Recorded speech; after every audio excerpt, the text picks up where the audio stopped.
I didn't realize the first person I'd have to protect my daughter from would be family. I'm 36, single, and dizzy with the kind of joy that makes you float 2 inches off the ground. The faint line turned into a heartbeat, and the heartbeat turned into a gummy bear wiggle on an ultrasound screen. I bought a tiny black t-shirt for my nephew, white letters blazing. This is what an awesome big cousin looks like. At Sunday dinner, the kitchen was loud with plates and Lena's laughter. Sloan floated in late, glossy and golden, like an Instagram story that never ends. Ethan trailed behind her, eyes soft when he looked at her and far away when he looked at the rest of us. I stole a quiet moment with Micah in the hallway, squatted to his level, and slipped the shirt over his onesie. "You can take the sweater off whenever you want, buddy," I whispered. "Your cousin can't wait to meet you." My heart was climbing out of my chest.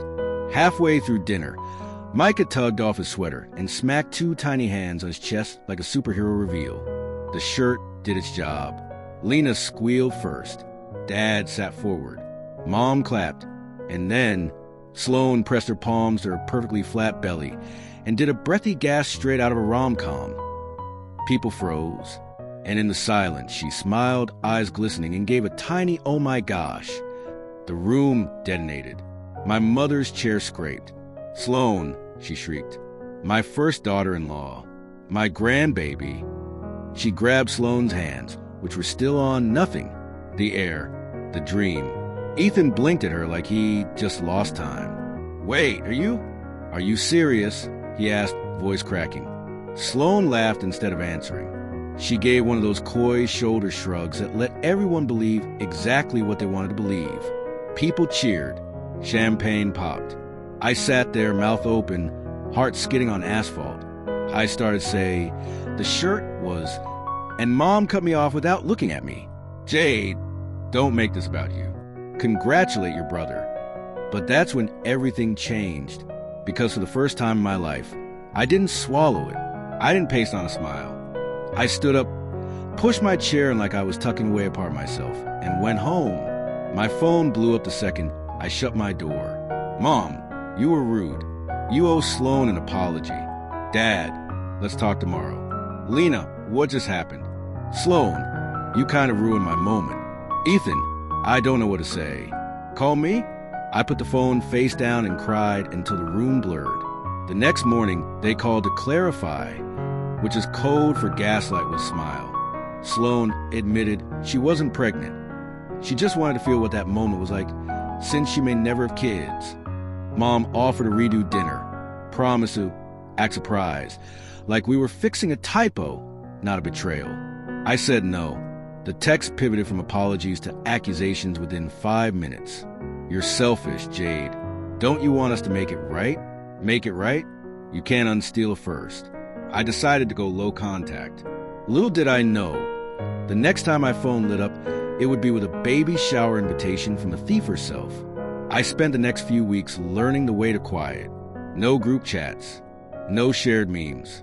No Sunday dinners. At work, I buried myself in budgets and staffing models and little squares on a project tracker that turned green when I'd done enough to feel useful. One night, there was a knock on my door. Ethan stood there with a duffel bag and eyes that hadn't slept. He didn't have to ask. I stepped aside.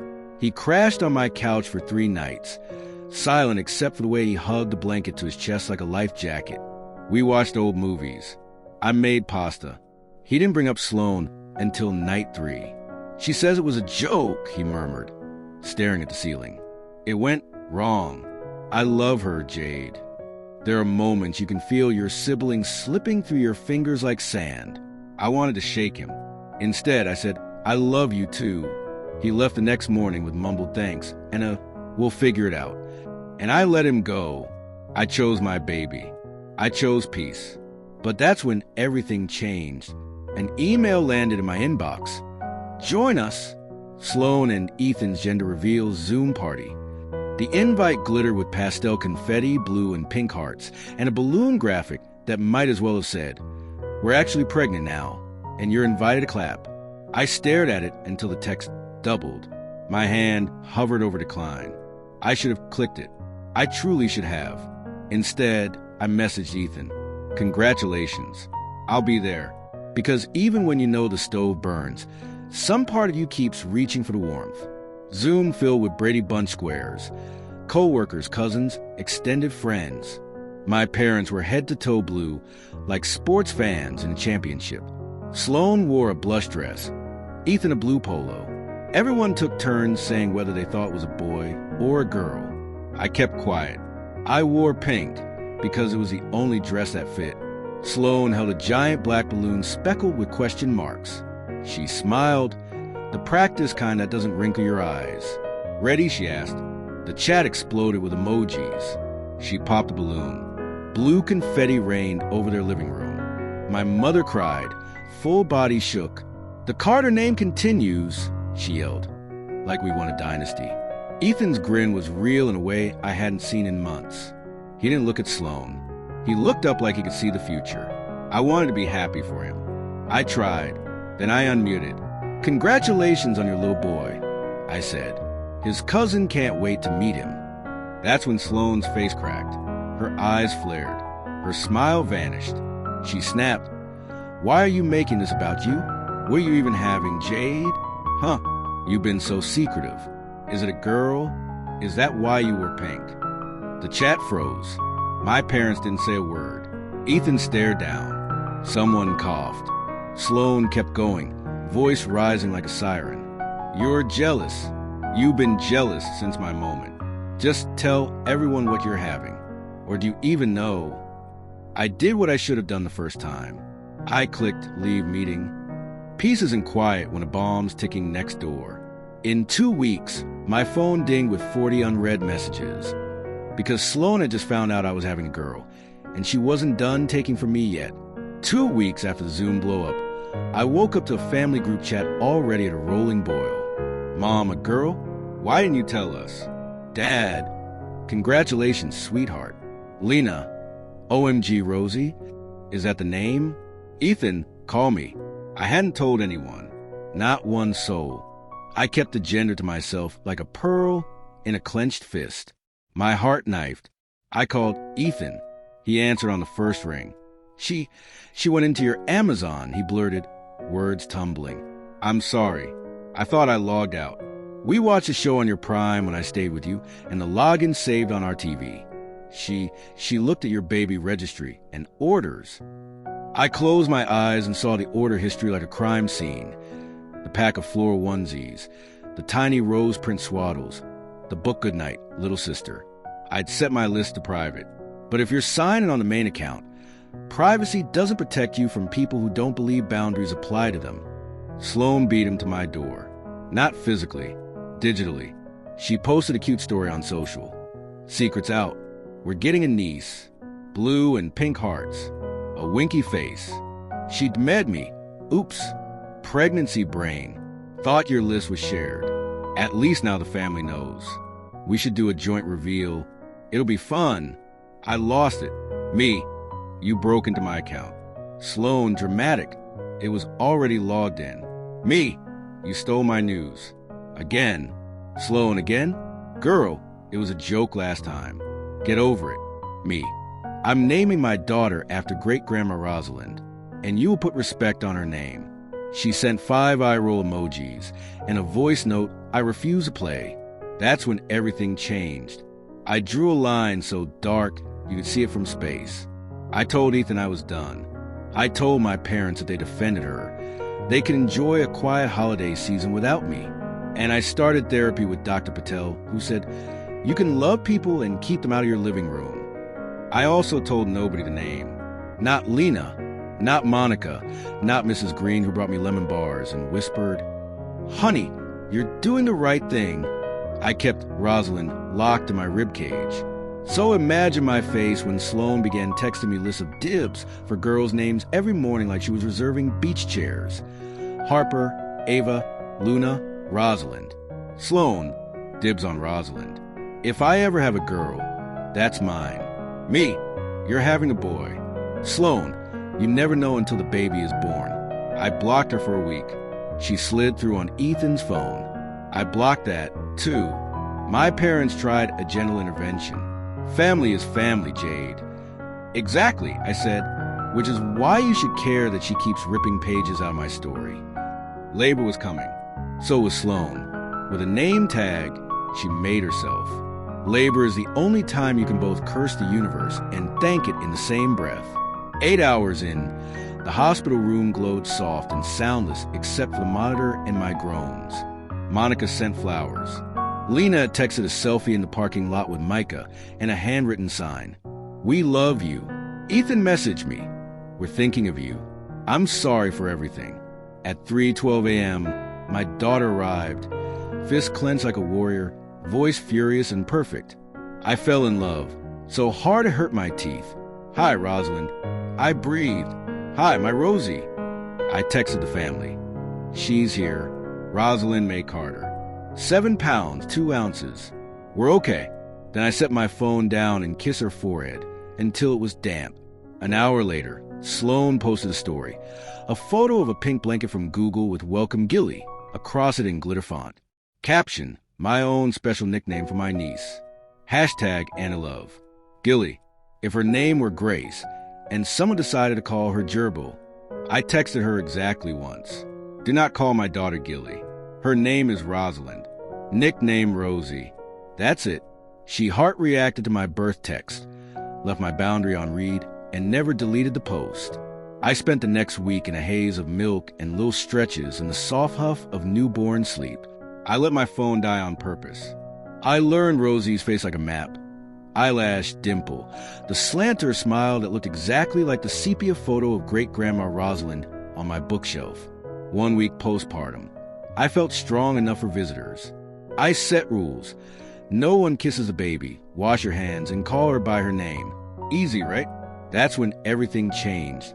They came in waves. Lena with empanadas, Dad with flowers, Mom with a bag of gender nonsense she labeled just in case. Ethan and Sloan were last. She glided in carrying a giant gift bag the size of my car trunk. Rosie slept in my arms as Sloan dug through tissue like it was a season finale. She pulled out a plush cream teddy bear, wearing a pink sweater. Across the chest, embroidered in bubble letters, Gilly. I said nothing. I stood up, walked to the kitchen trash can, and dropped the bear in. Silence cracked. Dad cleared his throat. Lena's eyebrows shot up. Mom forced a laugh. Jade, don't be so controlling. It's cute. Her name is Rosalind. I said, calm, even. Rosie, if you're feeling fun. Sloan's mouth curled. You're overreacting. It's just my special nickname. Let me have something. You had everything, I said, voice razor quiet. Twice. Ethan took a step forward. Jade. No, I said not to him. To the whole room. I took Rosie from my mother's arms, felt her soft weight settle into the crook of my elbow, and turned toward the door. Everyone out. They blinked. No one moved. Out. I repeated, and it didn't sound like me. It sounded like every woman in my family who ever had to slam a door to be heard. My house, my baby, my rules. If you can't respect a name, you can't respect the person who wears it. Goodbye. There was name calling. There always is. When people lose access to the version of you they prefer. Dramatic, ungrateful, hormonal. Sloan added a new one, abusive. I opened the door and pointed. They shuffled past me like middle schoolers sent out of class. Ethan paused last, eyes wet. I'm sorry, he whispered. Me too, I said, and I meant it for both of us. Peace at last. I thought that was the ending. It was just the beginning of my new life. The next morning, I scheduled a telehealth with Dr. Patel, baby snoring against my shoulder. Dr. Patel asked me to list what I could control. I said, my door, my phone, my calendar, my heart. She nodded. And your child's name, she added gently. At work, Monica called with a curveball. We're opening a Boston branch. We want you. Relocating during maternity leave felt insane. It also felt like a lifeline. I spent nap windows making lists. Pediatrician, sublet options, daycare waitlist, moving quotes. I started a paper journal labeled receipts, not because I planned to sue anyone, but because my brain needed straight lines. Dates, texts, screenshots. Pregnancy announcement dinner. March 4th, Sloan, mine being pregnant. Morning after, March 5th, family calls. Redo dinner. Gender reveal Zoom. July 22nd, blue confetti. Sloan meltdown. Amazon break-in. August 6th, order history accessed. DM sent. Birth. September 2nd, Sloan post Skilly. Bear incident. September 9th, family. Removed from house. I changed all my passwords. I enabled two-factor across everything. I unshared my Prime account from the universe. I sent a single group text. Me. Going forward, please contact me via text only for essential updates. I will share Rosie's milestones on my timeline, not yours. Please respect our privacy. Thank you. Lena responded with a dozen hearts and a proud of you. Ethan wrote, I hear you. Mom replied with a paragraph about family unity and how nicknames are harmless. I put the phone down and fed my baby. But that's when everything changed. A letter arrived in my mailbox, handwritten, no return address. Inside, a photo of great-grandma Rosalind on her wedding day, carefully reprinted, and a note in my mother's looping script. Your great-grandmother will be proud of you. She was stubborn too. I cried into Rosie's hat for 10 minutes. People can be wrong about you and still love you, and those two truths can stand side by side, awkward and real. The next day, Ethan knocked. Alone. He came in like a man entering a church, hands quiet at his sides. He looked at Rosie, not at me. Hi, niece, he whispered. Hi, Rosie. He never said Gilly. He never said sorry the way I wanted. But he sat on the floor with a bottle washer and cleaned every nipple and ring like he was polishing heirlooms. Sometimes love is loud. Sometimes it's dishes. I said yes to Boston. And then I wrote the letter that finally said everything I needed to say. I wrote my family a letter because spoken words float off and disappear, but ink dries where you leave it. Dear family, I love you. I love the way we tell stories over food and the way Grandpa used to whistle like a kettle when he laughed. I love that you made me tough. You also made me tired. Here are the facts. Sloan pretended my pregnancy announcement was hers. She broke into my Amazon account and stole my gender reveal. She tried to rename my daughter. You defended her, minimized me, and called me names for drawing a boundary. Going forward, I have 3 rules. 1, you call my daughter Rosalind or Rosie. Nothing else. 2, you do not post about my child without my permission. 3, you do not enter my home without an invitation. Cross any of those lines and you lose access. Not because I'm cruel, but because I'm her mother. I answer to Rosie, not to tradition. I am moving to Boston during my maternity leave. If you want to be in Rosie's life, show up with respect, not a nickname.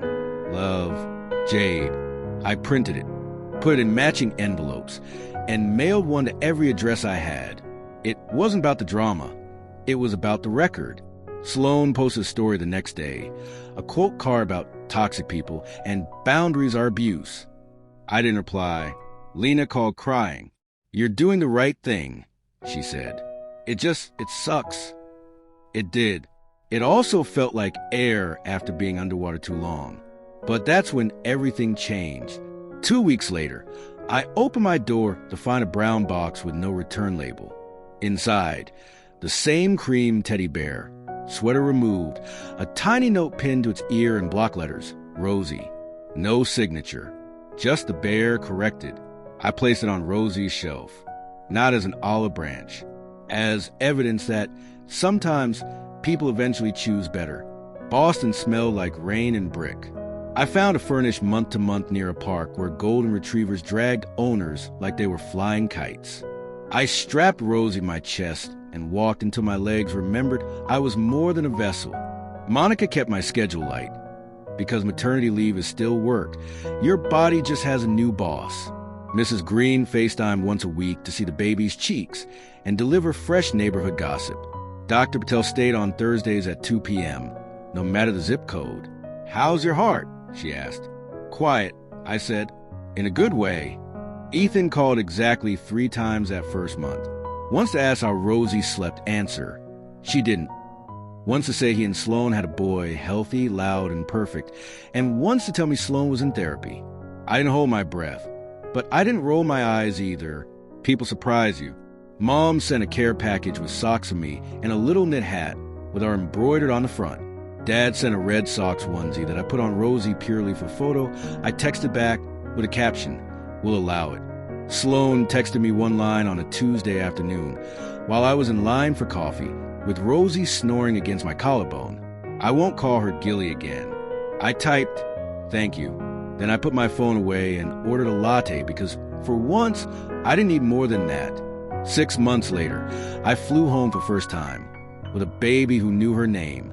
Airports are a test of how much baby gear you can Tetris into your soul.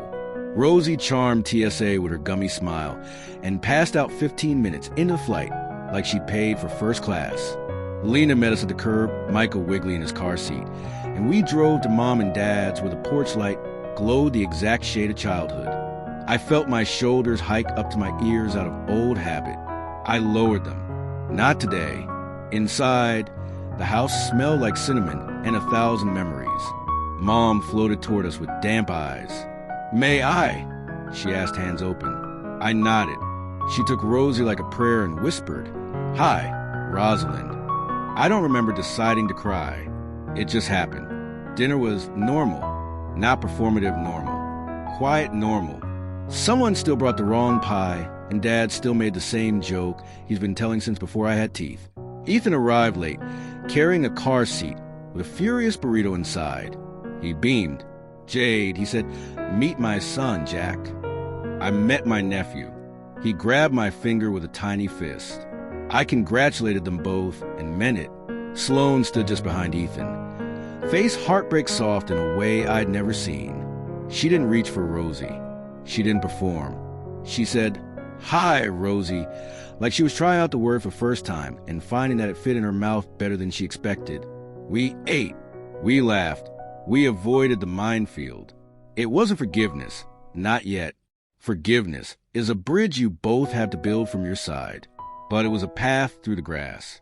After dinner, while everyone was wrist-deep in dishes, Sloan drifted next to me at the sink. "I was wrong," she said, so quiet the running water almost took it. About everything. I waited. Boundaries don't require a speech. They require proof. She swallowed. I thought if something wasn't about me, it was against me. Her eyes flicked to Rosie. "I won't do that again." I nodded. "Okay."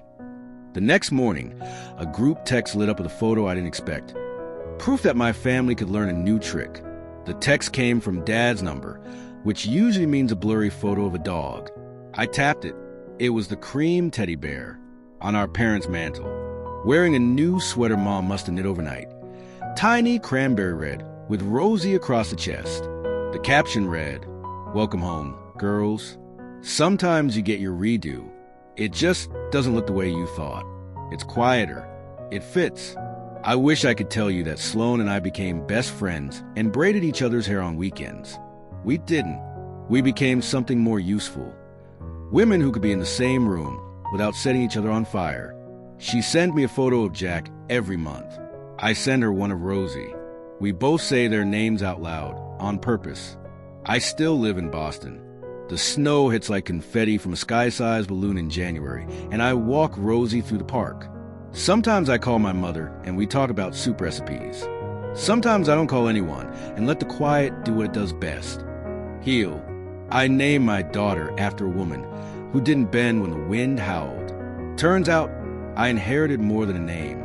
What would you do in this situation? Let me know in the comments, and don't forget to like, subscribe, and hit the bell for more dramatic Reddit stories on Reddit Tea. Thanks for watching, and we'll spill more tea in the next story.